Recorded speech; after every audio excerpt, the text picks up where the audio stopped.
Time magazine giving Kamala the glorious cover. And it's funny because when you look at how Time magazine has given the cover to Donald Trump, not so good. Not so good. But here is a woman who has done no interviews, has offered no campaign policy positions, nothing. And they are giving her this glorious picture of her and all her supporters looking up. I got to tell you, my friends, I think Donald Trump is funny. I think he's a funny guy. Okay. There are things I don't like about Donald Trump. I think Donald Trump took bad advice. I think he's got bad people.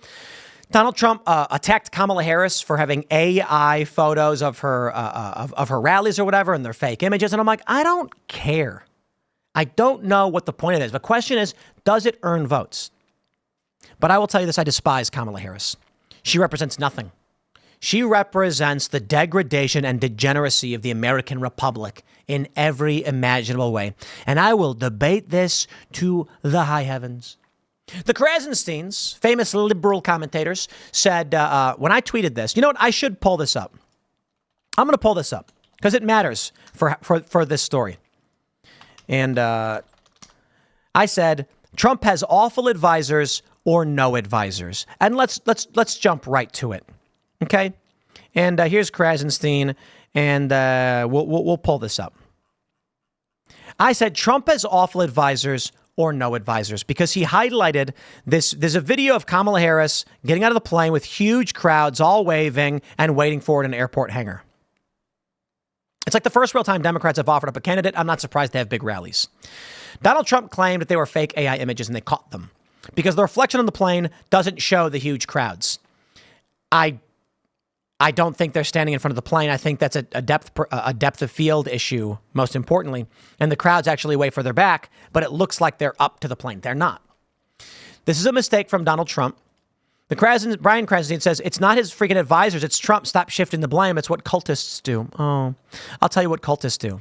Cultists run glorified Time magazine covers for a woman with no record, no campaign policy positions. The only thing she has is that she wants to not tax tips, which is Trump's campaign policy, despite the fact that she's the woman who cast a tie-breaking vote to actually tax your tips.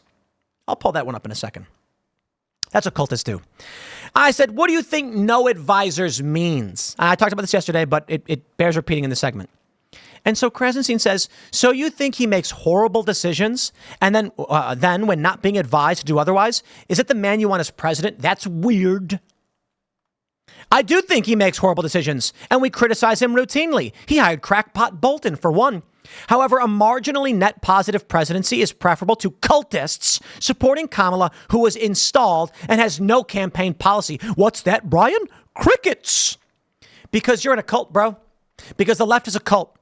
I can sit here and give 3 hours of critique on Donald Trump's campaign, on bad decisions, on things he said I disagree with, and then still tell you why he's the right choice. Why? Because it is a wager. It is a value proposition. What does Donald Trump offer versus what are the net pros and the cons? And Donald Trump did bad things. And Donald Trump's got bad behavior and all of that stuff. And Kamala Harris exemplifies it times 10. I tell you this. They're going to come, look at this, the reintroduction of Kamala Harris. While they're praising her across the board and acting like she's the greatest thing since sliced bread, despite being the least popular vice president ever, and then trying to attack J.D. Vance, who's barely been on the stage. Literally, like he's barely been in politics and well known. I'll tell you what a cult is. A cult makes a magazine cover like this for a woman who has nothing. No campaign policies. None. You people, these liberals, you are in a cult. Donald Trump, drone strikes, missile strikes, bad. Donald Trump working with Fauci and Birx, his actions on COVID, bad. I mostly blame the governors for everything, but that doesn't mean Trump gets a free pass. Peace agreements, crossing the DMZ into North Korea last night. When Donald Trump was talking to Elon Musk, he mentioned crossing the DMZ. And I thought that was fantastic. I'm glad he did. And I hope that was some of my influence. Because when I interviewed Donald Trump, I'm talking to everybody, these libertarians, and they're like, what are you going to ask him? And I was like, I really want to know what it was like when he crossed the DMZ with Kim Jong-un, because it was one of the most tremendous gestures of peace against a warring nation I've seen in my lifetime. And I asked Trump about that. I said that was amazing. The libertarians were like, absolutely. The libertarians love that Donald Trump did that because we want peace. So Trump did some of these really amazing things, and he's got bad behavior. I have no problem saying Trump's got a decorum issue. He needs to focus on the issues and be funny, but focus on the issues. And he can do that. He did it yesterday. He's a funny guy. Kamala Harris offers up nothing. So when they come to me and they say Trump is nasty, he's evil, he's blah, blah, blah, and I'm like, yeah, sure. And Kamala Harris is too. And they're, no, are you kidding, man? Look at the stuff. Like Willie Brown even talks about the stuff that they were working on, if you know what I mean. Okay? She does not represent decorum in the White House. She represents putting people in prison beyond their term or holding them there for slave labor. She doesn't have a campaign position. She's not offering the American people anything. No tax on tips. Let me pull this story up. Tiebreaker vote. It's from Fair Tax.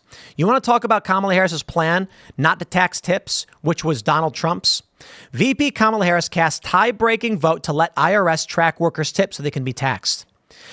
On August 7th, 2022, Harris cast the tie-breaking vote to pass the Inflation Reduction Act that provided $80 billion in additional funding to the Internal Revenue Service, which then got to work cracking down on the service industry's reporting of tips so they could be taxed. President Joe Biden's White House also boasted that the Inflation Reduction Act provided $80 billion in additional funding to the IRS. In February of 2023, the IRS released a proposed revenue procedure known as the Service Industry Tip Compliance Agreement, SITCA program. The agency described SITCA as a voluntary tip reporting program between the IRS and employers in various service industries that would include monitoring of employer compliance based on actual annual tip revenue and charge tip data from an employer's point of sale system and allowance of adjustments in tipping practices from year to year. That's Kamala Harris. So when I tweet that Kamala Harris is just stealing Trump's policies, once again, the Krasensteins, they like to chime in because these guys are disingenuous. Okay. But they're prominent personalities who do engage. And so they get the traffic. I respect it. Not as many leftists will cross the aisle and engage and debate and argue with conservatives. But I tell you this, they're cultists. That's why they ran off and they never responded to what I said. Because my position is reluctant reasonableness. Is there a candidate I would prefer over Donald Trump? Oh, absolutely. I'd take Dave Smith. Dave Smith is the president we deserve. But Donald Trump is the best one we got. Donald Trump can win. Dave Smith can't. With all due respect to Dave Smith. I think Dave Smith has a lot of that X factor where he could be a president, but he doesn't have enough. And I mean, no disrespect. Like it's a weird thing to have what it takes to win an election. Donald Trump does have it. He's proven it. There are people who've had more in the past, but Donald Trump's got it. And he's got good policies and he's got good foreign policy. And although Dave disagrees with Trump on a lot of things, I think Trump is a net positive presidency who can win. And I'm a reformer, not a revolutionary. But if I was chosen by aliens and they said, you will decide who the president will be, Dave Smith, Dave, get rid of the Department of Education. Trump says he wants to get rid of the Department of Education. He's got even better policies. But my point is this. When we're being reasonable and I'm looking at Donald Trump, I'm like, he's the best president of my lifetime. That doesn't mean it doesn't mean he's the greatest. Okay. I think he's great in a lot of ways. Absolutely. Foreign policy was the greatest. Absolutely. Across the board, he did great. He was a net positive presidency. Far from perfect. A perfect presidency is going to end the wars overnight. And I mean that figuratively. They're going to end the wars to the best of their abilities with drawdowns and withdrawals. They're going to bolster American defenses. They're going to take care of our veterans. They're going to deal with, there should be no homeless veterans, period. Whether it's mental health needs or financial assistance, whatever it may be. They're going to secure our border. They're going to give us better trade agreements. I think we got a lot of people who could do a better job of that. But you know what? The question is, who can also win? That's Trump, for a variety of reasons. And Trump can also be strong enough on the international stage to prevent more war because he's kind of crazy. So Trump gives us that net positive. Kamala, nothing. She's the VP right now.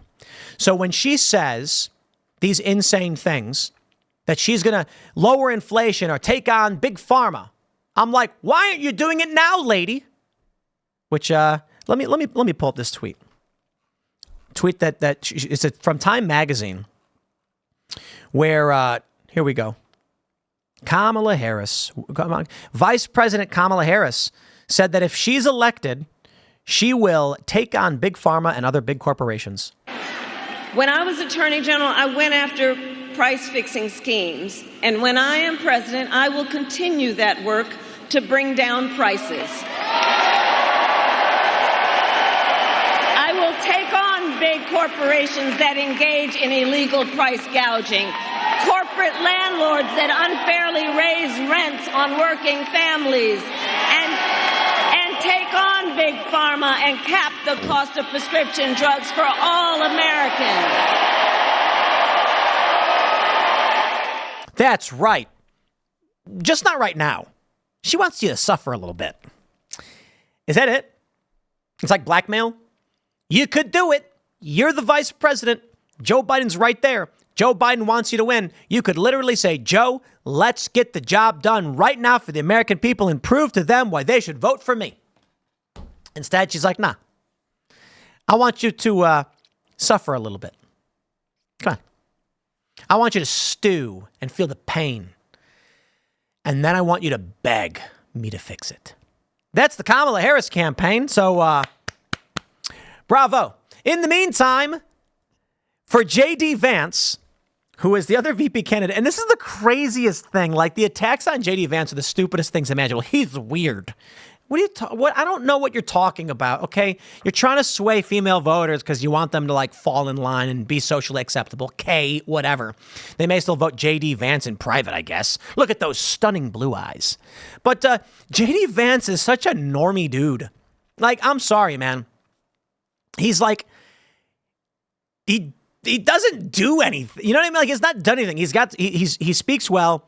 He did a lot of great interviews. And they're attacking him relentlessly. And I'm just like, I don't know what you're attacking him over. Honestly, I have no idea what you're attacking this guy over.